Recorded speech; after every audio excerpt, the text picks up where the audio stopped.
Hey everyone, welcome back to RoamTips.com.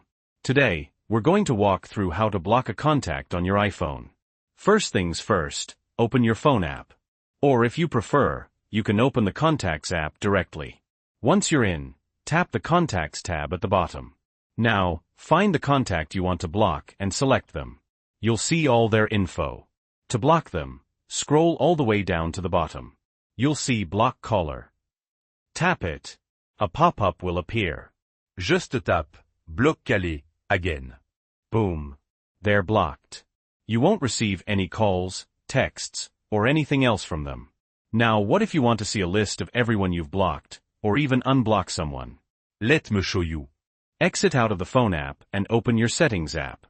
Scroll down until you find Phone, and tap it.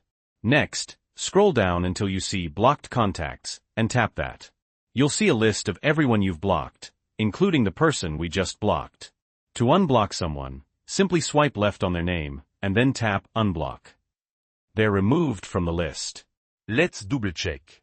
Exit Settings, go back to the phone app, back to Contacts, find the contact, scroll down, and there you go.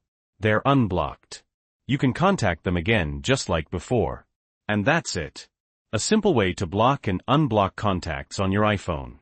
If you found this guide helpful, please give us a like. And if you have any questions or comments, leave them below. Also, this is based on my personal experience. Your experience may vary. Links to relevant articles are in the description below. Don't forget to subscribe for more iPhone tips and tricks. Thanks for watching.